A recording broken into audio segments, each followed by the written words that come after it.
मेरा ये कहना है कि आने वाले वर्ष में आप क्योंकि बिहार की राजनीति पर कदम रखे हैं, लेकिन आने वाला वर्ष जो है 2024 में वो लोकसभा चुनाव है, तो उसमें आपकी कोई भूमिका होगी। और दूसरा है कि जो अभी वर्तमान में राजनीति है वो गठबंधन को लेकर के है, तो क्या ऐसा कहीं दिख रहा है आपका कि किसी के साथ आप अलायंस भी कर सकते हैं बिहार की राजनीति में? पहली बात आप ये समझिए कि जब मैंने पदयात्रा शुरू की उसी दिन ये बताया है कि दल तभी बनेगा जब मैं करीब करीब पूरा बिहार पैदल चल लूंगा।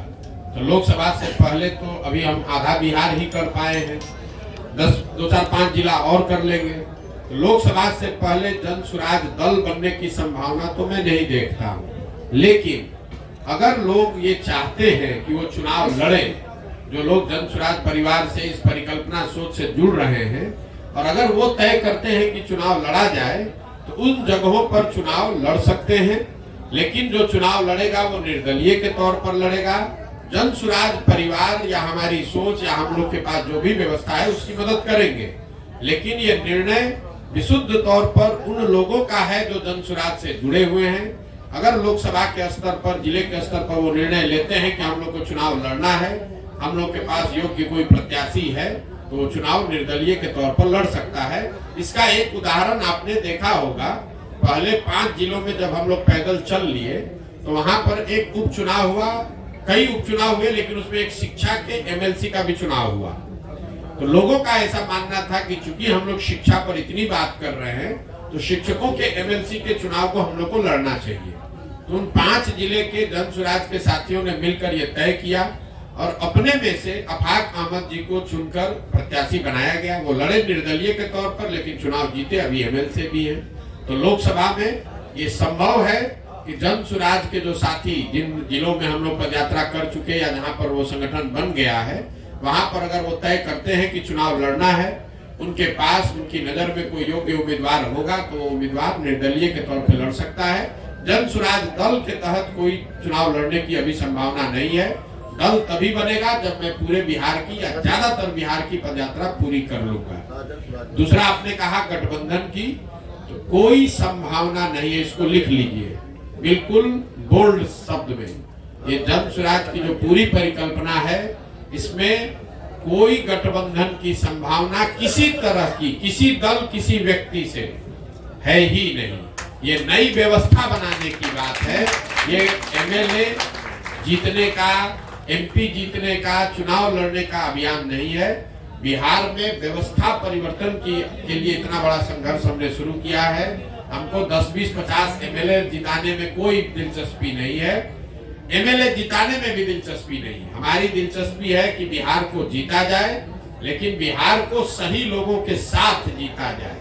उनके पास सही लोग जीते और उनके पास योजना हो, तभी बिहार सुधरेगा।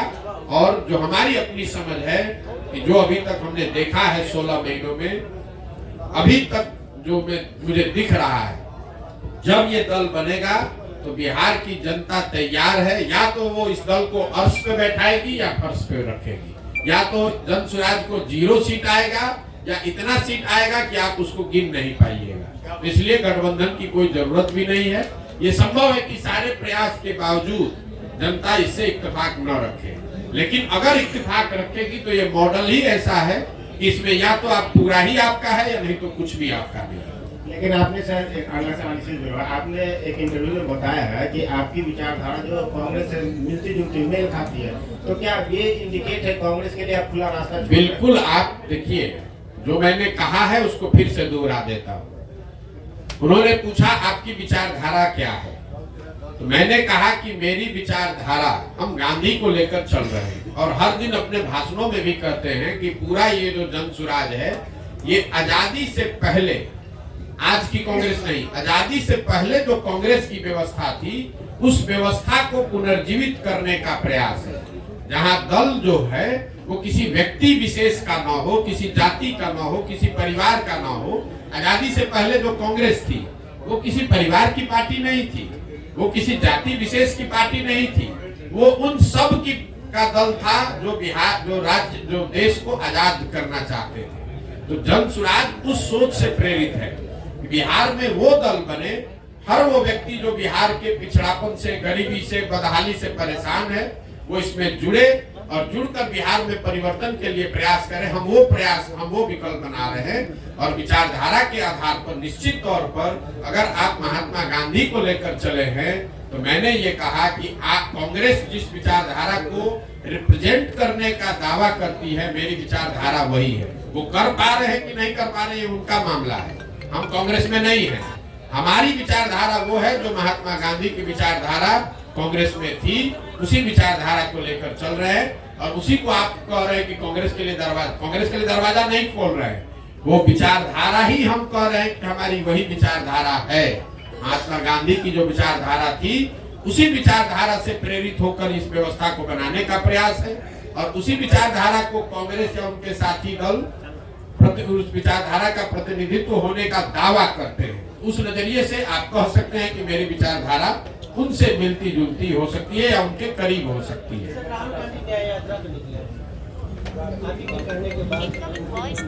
नहीं, राहुल गांधी तो बहुत बड़े नेता हैं, उनको हमारे कहने की और सुझाव की क्या जरूरत है।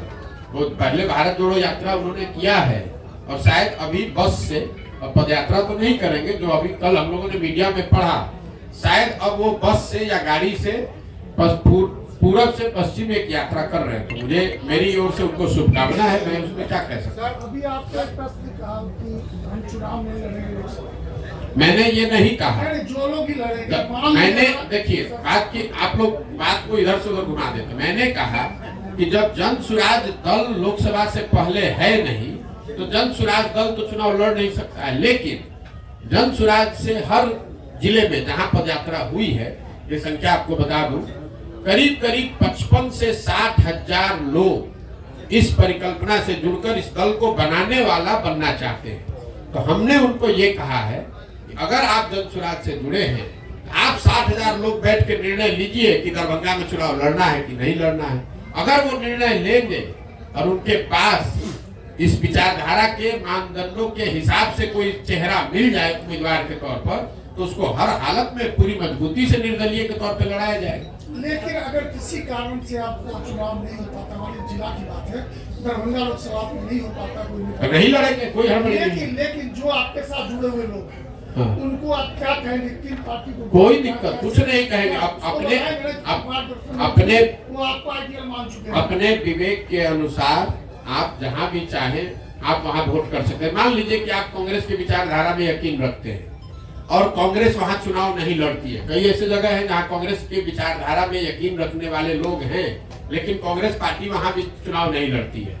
कई ऐसे जगह है जहां बीजेपी के विचारधारा के मानने वाले लोग हैं, लेकिन भाजपा वहां चुनाव नहीं लड़ती है। तो क्या करते हैं, अपनी समझ से जो उपलब्ध ऑप्शन है उसमें से आप चुनाव करके उसको जिसको वोट देना दीजिए।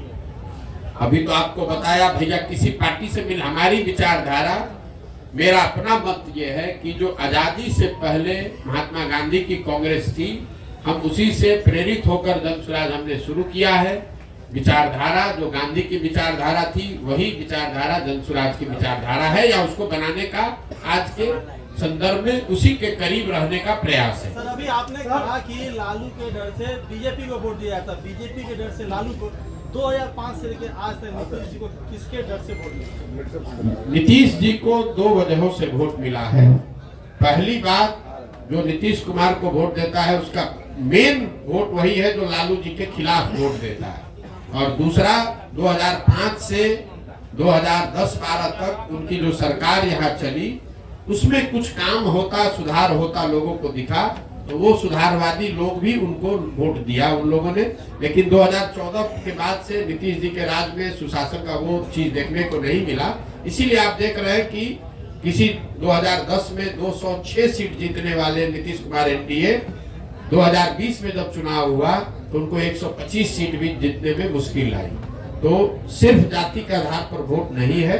अगर सिर्फ जाति के आधार पर वोट होता तो जो एनडीए चुनाव लड़ी थी 2010 में, वही एनडीए चुनाव लड़ी 2020 में, तो फिर उनका 206 से घट के 120 कैसे हो गया? यही बात तो हम आपको बता रहे हैं। लेकिन नीतीश कुमार की जो पूरी राजनीति है, जो उनका वोटर है, वो लालू विरोध पर, लालू जी के जंगल राज के विरोध पर ही खड़ी रही है। उसमें एडिशन जैसे जैसे वो आगे बढ़े तो कुछ और लोग जुड़े होंगे, लेकिन मूल वोट जो उनका है वो लालू विरोध का वोट है। जो लालू से डरता है या लालू जी को नहीं चाहता है वो नीतीश जी को वोट पहले करता रहा है। तो जदयू की राष्ट्रीय कार्यकारिणी की बैठक होने जा रही है। जी, जदयू की राष्ट्रीय कार्यकारिणी की बैठक होने जा रही है और संभावना जताई जा रही है कि नीतीश कुमार फिर से पलटी मार सकते हैं। इस पर क्या प्रतिक्रिया आपकी? देखिए, नीतीश कुमार के राजनीतिक जीवन का ये अंतिम दौर चल रहा है, राजनीतिक पारी का ये अंतिम दौर चल रहा है। नीतीश कुमार को खुद नहीं मालूम है कि वो कहाँ हैं और कहाँ रहेंगे। इतना मैं जरूर कह सकता हूँ कि लोकसभा से पहले अब उनके पास कोई विकल्प नहीं है। उनको चुनाव तो महागठबंधन में ही लड़ना पड़ेगा। इसलिए नहीं कि वो पलटी मारना नहीं चाहते हैं, इसलिए कि अगर पलटी मारेंगे भी तो कोई लेने वाला भी तो होना चाहिए। अब आज के तारीख में उनको कोई लेने वाला भी नहीं बचा है। नीतीश कुमार राजनेता के तौर पर और जदयू दल के तौर पर अब बहुत बड़ा बोझ हो गया है। जो उसको उठाने का कोशिश करेगा वो भी उस बोझ के तहत नीचे दब के मर जाएगा। जहां तक आपने कहा राष्ट्रीय कार्यकारिणी की बात, तो नीतीश कुमार का अपना तरीका है। वो ताश के पत्तों के तरह नेताओं को अपने पार्टी में ऊपर नीचे करते रहते हैं और यही वजह है कि 18 साल से मुख्यमंत्री रहने के बावजूद उन्होंने अपनी पार्टी में कभी कोई एस्टेब्लिश्ड ऑर्गेनाइजेशन या कोई सेकेंड लाइन लीडरशिप बनाया ही नहीं। किसी को लाते हैं, उससे काम निकाला। मान लीजिए 14 में हम पर उन्होंने दाव लगाया, हमको लेकर आए, घोषणा कर दिया कि यही हमारे उत्तराधिकारी हैं, यही आगे रहेंगे। 14 में चुनाव जीत गए, उसके बाद सोचते अच्छा प्रशांत किशोर कहीं बड़ा ना हो जाए तो इसको हटा के अब दूसरे को बढ़ाओ। इस चीज का मलाल है सर आपको? बिल्कुल मलाल नहीं है। आप हमको नहीं जानते। हम जीवन में वो लोग नहीं हैं जो किसी निर्णय पर मलाल करें।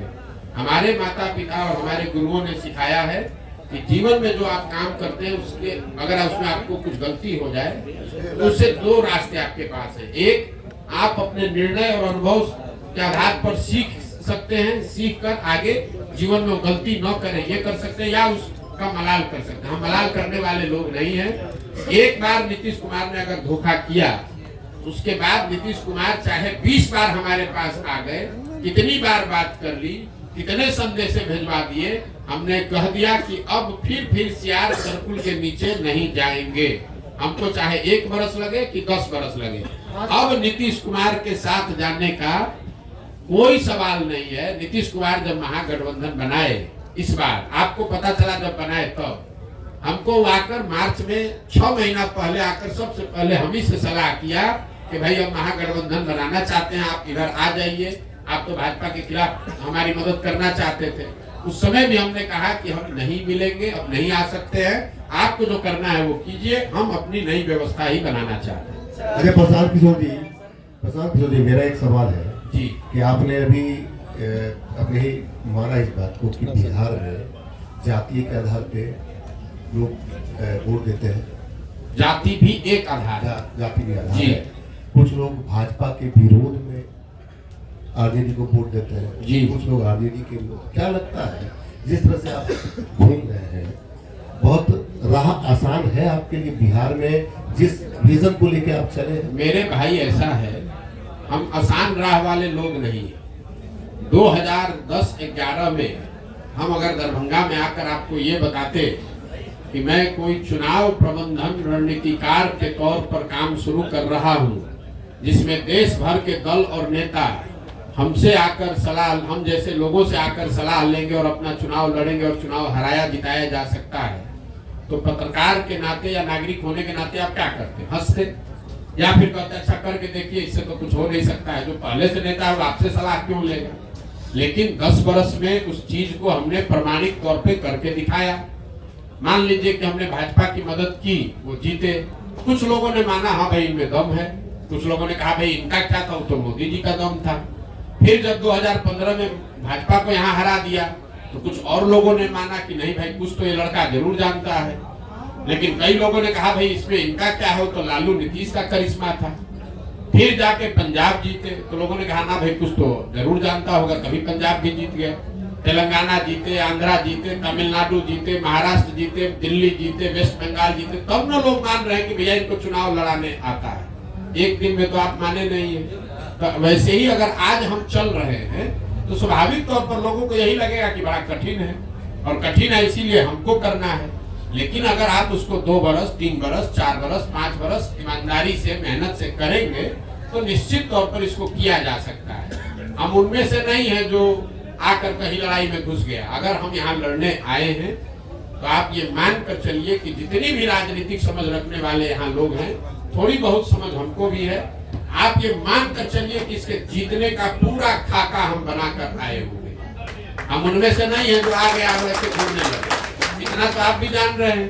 हमको इतना हमको आप होशियार नहीं मानिए, लेकिन बेवकूफ तो बहुत कम लोग कहेगा कि प्रधान बेवकूफ है। अगर बेवकूफ कहे भी तो कोई दिक्कत नहीं है। हमें इस बात की समझ है कि बिहार में ये कितनी बड़ी चुनौती है, लेकिन हमें इस बात की भी समझ है कि बड़ी चुनौती है, लेकिन फिर भी इसको किया जा सकता है, इसीलिए कर रहे हैं। अगर आपको कठिन काम करना है, इसीलिए तो इतना कठिन प्रयास कर रहे हैं। जितना आप कह रहे हैं कि कोई नहीं कर पाया, तो किसी ने पिछले 75 साल में बिहार में इस तरह का प्रयास भी नहीं किया है, किसी ने अपनी इतनी मेहनत भी नहीं की है। तो हमको मालूम है कि कठिन काम है, इसलिए ज्यादा मेहनत करना पड़ेगा। आप विकल्प की बात करते हैं सर। उम्मीद की जाए जो आपकी यात्रा समाप्त होगी और जो समस्याएं आप देख रहे हैं 15.5 महीने में जो आपने देखा और आगे भी जो देखेंगे उसका समाधान कब तक? देखिए, मैंने अपने यात्रा के लिए अन्य पदयात्रियों के मुकाबले या दूसरे यात्राओं के मुकाबले मैंने कोई दिन और समय किलोमीटर निश्चित नहीं किया। मेरा संकल्प है कि मुझे पूरा बिहार करना है। करने में 1 बरस लगे या 3 बरस लगे, हम उसको ईमानदारी से कर रहे हैं। हम 15 महीना 16 महीना हो गया हम यहीं पर हैं। अभी 12 जिला किए, हमको कोई घबराहट नहीं। हम दरभंगा आए 25 दिन का कार्यक्रम बनाकर, यहाँ हमको 35 दिन लग रहा है। क्यों? कई बार लोग चाहते हैं कि आप ये गांव भी घूम लीजिए, वो गांव भी घूम लीजिए। सिर्फ पदयात्रा ही नहीं है, पदयात्रा के साथ मुझे दरभंगा से निकलने से पहले उन लोगों को चिन्हित भी करना है जो इस परिकल्पना को, इस संगठन को यहाँ बनाएंगे, चलाएंगे। हमको दरभंगा के हर पंचायत का योजना भी बनाकर निकलना है। तो हम ये दावा नहीं कर सकते कि ये कब खत्म होगा, लेकिन अभी तक का जो अनुभव है उसके हिसाब से आप मान कर चलिए कि 1-1.5 साल और अभी कम से कम लगेगा। और मुझे कोई जल्दी नहीं है उसके। नहीं, समाधान तो भाई, समाधान का रास्ता तो बनाते जा रहे हैं। समाधान तो तभी होगा जब लोग अपनी समस्याओं पर वोट करेंगे। समाधान तब होगा जब सही लोग चुन कर आएंगे। समाधान तब होगा जब इन समस्याओं के निवारण का रास्ता, योजना, विजन बनाया जाए। तो तीनों चीज पे लगे हुए हैं। जब इसको पूरा करेंगे तो आपको सफलता दिखती मिलेगी। प्रसाद जी, एक सवाल मेरा है। आपने जो क्राइम को लेकर, बिहार में बढ़ते क्राइम को लेकर एनसीबी के डाटा पे बात की है, तो मेरा एक अनुमान है कि पहले प्रीवियस ईयर में जब क्राइम का ग्राफ बहुत था, अब जो है चूंकि पहले केसेस दर्ज नहीं होती थी, सोशल मीडिया इतना एक्टिव नहीं था, लोगों के संज्ञान में बातें नहीं आती थी, और अब एक छोटी सी भी घटना घटती है तो वो केस रजिस्टर्ड होता है। सर, केस अब रजिस्टर्ड होता है तो ऑब्वियसली क्राइम का डाटा जब ये केस रजिस्टर्ड होगा तो एनसीबी के पोर्टल पे जब वो चढ़ेगा तो ग्राफ तो दिखेगा कि नहीं। मेरे भाई, आपका भ्रम है ये। हम आपको क्लेरिफाई कर रहे हैं। सर, आपका कहना ये ठीक है कि जब लालू जी का राज था तब एफआईआर होता ही नहीं था थाना में, तो क्राइम दिखेगा कैसे? लेकिन आपने ध्यान नहीं दिया, मैंने डेटा कंपेयर किया 21 का 22 से। तो 21 में तो क्राइम रजिस्टर हो रहा था जी, तो 22 में भी क्राइम रजिस्टर हो रहा है। तो क्राइम रजिस्टर होने की वजह से ऐसा हो जाए ऐसी बात तो है नहीं। जो व्यवस्था से क्राइम रजिस्टर करने की व्यवस्था 21 में थी वही आज 22 में भी है। उसमें 24% की बढ़ोतरी हुई है। ऐसा नहीं हुआ है कि 2022 में बिहार सरकार ने क्राइम के प्रति ज्यादा सेंसिटिविटी दिखाते हुए नए थाने सेट कर दिए या एफआईआर की प्रक्रिया को आसान कर दिया, ऐसा कुछ नहीं हुआ है। प्रक्रिया जो 21 में थी वही 22 में। अगर हम 2005 से कंपेयर करें तो अब आपका बात ठीक है। हम तो 21 को 22 को 21 से कंपेयर कर रहे हैं और उसमें क्राइम रजिस्टर करने की जो व्यवस्था है उसमें कोई आमूलचूल परिवर्तन नहीं लाया गया है। तो ये कंपेरेबल डेटा है और 24% एफआईआर ज्यादा हुए हैं, ज्यादा कॉग्निटेबल क्राइम हुए हैं, ये डेटा दिखा रहा है। और सिर्फ दिखाने की बात नहीं है, सिर्फ आंकड़ों की बात नहीं है। हम लोग जब पैदल चल रहे हैं और आप लोग भी समाज में रहते हैं, मैंने आपको क्या कहा पूरी बात सुनिए। जब शुरुआती महीनों में मैं चल रहा था तो लोग बताते थे कि भैया देखिए अब आजकल फिर क्राइम बढ़ेगा शायद। फरवरी के बाद, मतलब महागठबंधन सरकार बनने के 5-6 महीने के बाद से लोग आकर कह रहे भैया देखिए क्राइम बढ़ गया है। तो मैं जो लोगों से सुन रहा हूँ वो भी डेटा में कहीं ना कहीं, क्योंकि अभी जो हम चल रहे हैं डेटा तो उससे पहले का है, इस बार डेटा उससे भी बढ़कर आएगा। सर मेरा सवाल है कि आप विकल्प की बात करते हैं तो बिहार जो है 1975 से ही विकल्प की तलाश में रहा है और जितने क्षेत्रीय छत्रप हैं उसी विकल्प की उपज है और इन सारे लोगों ने बिहार को छला और ठगा है।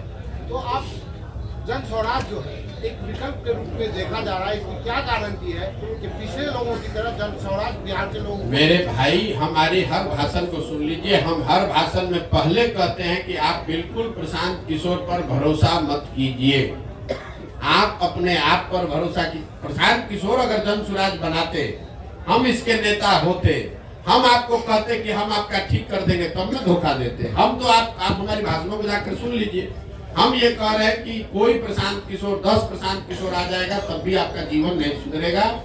आपको अपने आप में अपने वोटिंग बिहेवियर में सुधार करना है और दल अगर बनाना है तो सबको मिलकर बनाना होगा ताकि कोई किसी को न ठगे।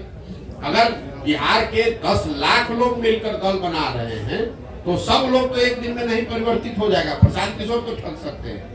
आपने कहा पहले हुआ है, पहले किसने यहाँ बिहार में सबको सबसे संवाद करके मिलके इतनी बड़ी पदयात्रा करके किसने दल बनाया? यहाँ दल तो आधा मिनट में बनता है। जो दल बनाया वो कहा कि हम इसके नेता रहेंगे और हमारे बाद हमारे बेटा रहेंगे। दल तो यहाँ ऐसे ही बनता है। बिहार के लोगों से बातचीत करके कोई दल बना हो, आप हमको बता दीजिए, हम मान लेंगे कि भाई हमारी गलती है। प्रशांत जी मेरा दो सवाल है। कुछ लोगों का कहना है कि प्रशांत किशोर बिजनेस में इसका कोई आइडियोलॉजी नहीं है। कभी ममता जी के साथ उनका होता है, तो कभी बीजेपी के साथ, फिर महागठबंधन के साथ। किसी न किसी व्यक्ति का तो एक आइडियोलॉजी होना ही चाहिए। एक बिजनेसमैन का कोई आइडियोलॉजी नहीं हो सकता। तो जनता कह रही है कि प्रशांत किशोर, पप्पू यादव, विकास वैभव और प्रशांत किशोर इस तरह एक टीम बनाकर काम कर रहे हैं जो कहीं ना कहीं महागठबंधन या फिर बीजेपी से समझौता करने की बात करेंगे। देखिए मेरे भाई, ऐसा है कि हमारा काम ही हमारी पहचान है। हम किसी मुख्यमंत्री प्रधानमंत्री के लड़के नहीं हैं और आप क्या करते हैं हमको मालूम नहीं है, लेकिन जो बिजनेस करता है उसकी कोई आइडियोलॉजी नहीं है। ये आपकी समझ है, ये समाज की समझ नहीं है और इसमें सच्चाई भी नहीं है। मान लीजिए एक बार को आपकी बात मान लेते हैं कि हम बिजनेस करते थे। हम बिजनेस करते थे ना, चोरी नहीं ना करते थे, किसी का लूटे नहीं ना है, कहीं भ्रष्टाचार नहीं न किए हैं। अपने दिमाग से, अपने हुनर से, अपनी मेहनत से हमने बिहार का, जहां आप जाकर मजदूरी करते हैं उन राज्यों में जाकर हमने बिहार का झंडा गाड़ा है, वहां बिहार का झंडा बुलंद किया है। आप बहुत आइडियोलॉजी वाले हैं, आप बहुत आइडियोलॉजी वाले हैं, तो आपके बच्चे जाकर वहां ठेला पर सब्जी बेच रहे हैं। हमारी आइडियोलॉजी नहीं है तो उन्हीं राज्यों में जाकर हम वहां के राजा को बनाते हैं। तो आपको तय करना है कि आपको किसके साथ रहना है और मेरी आइडियोलॉजी क्या है, इसको समाज को जांचने दीजिए। स्वाभाविक है बहुत लोगों को अच्छा नहीं लगेगा तो न लगे, उससे क्या दिक्कत है। जब देश आजाद हुआ, प्रशांत किशोर तो बहुत छोटे आदमी हैं, जब देश आजाद हुआ जिस दिन 15 अगस्त 1947 को, उस दिन भी इसी देश के हजारों ऐसे लोग होंगे जो अंग्रेजों से सैलरी लेकर उनके साथ काम कर रहे थे। उनको तो महात्मा गांधी पर भरोसा नहीं था, उनको देश की आजादी पर भरोसा नहीं था। तो ये तो समाज है। कभी 100% लोग तो आपसे, समाज में 100% लोग तो आपकी बात से सहमत नहीं होंगे। हम अपना काम कर रहे हैं, लोग सहमत हो न हो ये उनकी पीड़ा है, उनकी समझ है, हमें उसकी ज्यादा चिंता नहीं है। आप ज्यादा व्यथित न हो, हमको इतनी समझ है कि कितना लोग समझ रख रहे हैं, नहीं रख रहे हैं। अगर समझ नहीं रख रहे हैं और हर आदमी हमको गलत ही कह रहा है तो आखिर सुबह से शाम तक 2 बजे रात तक हमसे मिलने आ कौन रहा?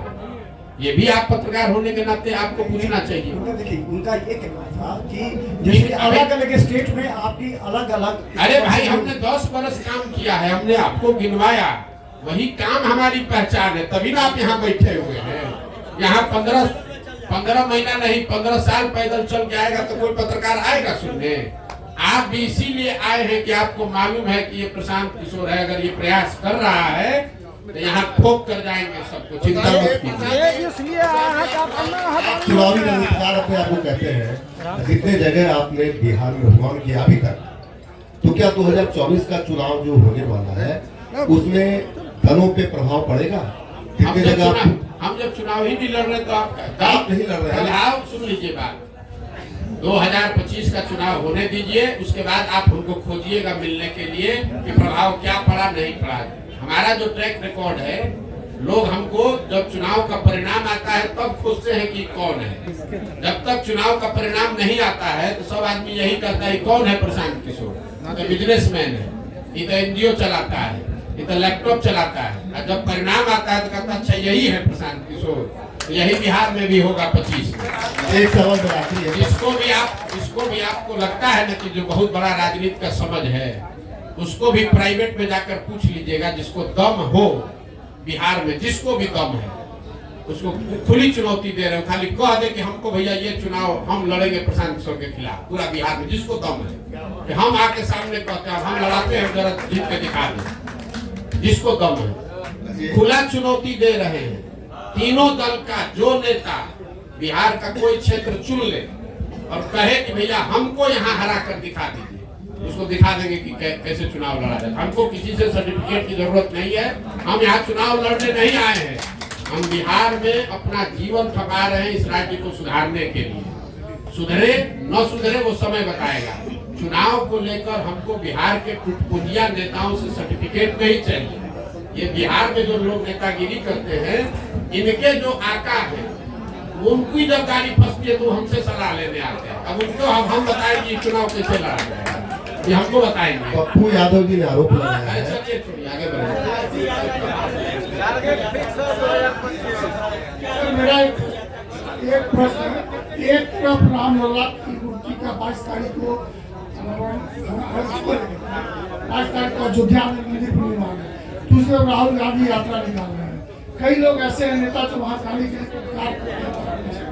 ऐसी स्थिति में प्रशांत किशोर जो भोटर के बहुत नजदीक होते हैं, साथ ही साथ हर चीज को जानते हैं, क्या कहेंगे जिसको मंदिर निर्माण और एक तरफ यात्रा, वोटर भी कर और नेता भी कर। अरे ये कंफ्यूज आप लोग हैं।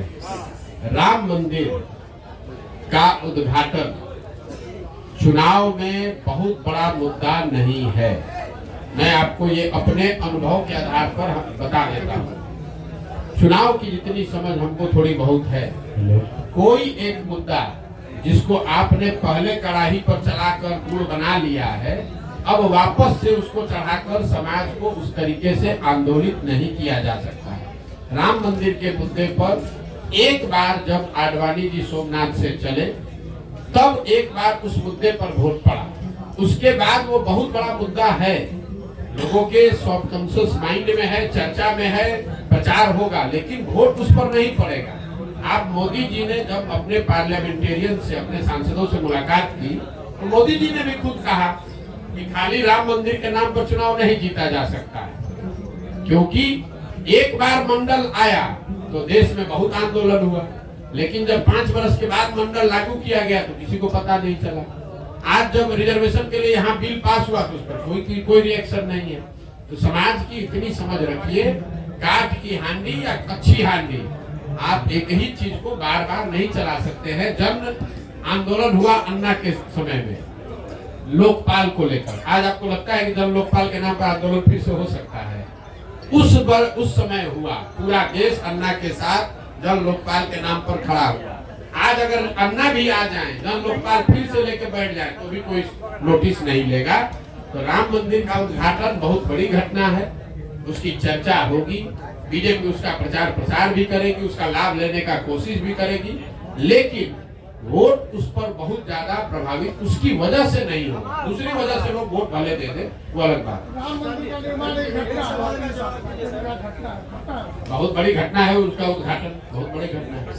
हाँ सर, राम मंदिर का निर्माण नहीं, बात घुमाते बहुत है। राम मंदिर का उद्घाटन एक बड़ी घटना है, लेकिन उस घटना का वोट पर सीधा प्रभाव नहीं पड़ेगा। आप जाकर यहाँ पूछ लीजिए जो भाजपा को वोट दे रहा है कि वोट आप इसलिए दे रहे हैं कि 22 तारीख को उद्घाटन है, कि वोट आप इसलिए दे रहे हैं कि मोदी जी नेता है। तो ज्यादातर लोग कहेंगे कि हम वोट मोदी की वजह से दे रहे हैं। ये नहीं कहेगा कि 22 तारीख को उद्घाटन है इसलिए हम कम्युनिस्ट पार्टी के वोटर थे, क्योंकि 22 को उद्घाटन है तो भाजपा को देने लगेंगे। ऐसा लोग नहीं मिलेगा। मोदी को टक्कर देने वाला विपक्ष में कोई दिख रहा है चेहरा आपको? मेरे भाई एक चीज मैं आपको बता दूं, देश में विपक्ष कभी कमजोर नहीं होता है, विपक्षी पार्टी कमजोर हो सकती है। जो मोदी जी महामानव बताए जा रहे हैं, इनको कोई नहीं हरा सकता है। 2000 आगे की बात छोड़ दीजिए, भविष्य की 2019 में जब वो चुनाव लड़े, पूरी उनकी ताकत, उनका करिश्मा, संघ, आइडियोलॉजी, पुलवामा सब मिला दीजिए, तब भी जो 100 लोग वोट देने गए बूथ पर, उसमें 38 लोगों ने मोदी जी के भाजपा के पक्ष में वोट दिया, 62 लोगों ने नहीं दिया। तो 62 लोग ज्यादा है कि 38 ज्यादा है? तो इस देश में विपक्ष कभी कमजोर नहीं है। ये जरूर है कि विपक्ष का जो दल, विपक्ष की सेंटिमेंट को रिप्रेजेंट करने वाले जो दल है वो कमजोर हो सकते हैं। इसलिए आप गांव देहात में घूमते हैं तो ऐसा नहीं है कि हर गांव में लोग जय जयकारा कर रहा है कि भैया भाजपा आ गई, हमारा जीवन बदल गया। लेकिन फिर भी जाकर वो वोट इसलिए दे सकता है कि उसको लगता है कि राहुल गांधी के मुकाबले तो फिर भी ये ठीक है, या लालू यादव के मुकाबले फिर भी ठीक है, इसलिए लोग वोट देते हैं। चेहरा कोई नहीं है।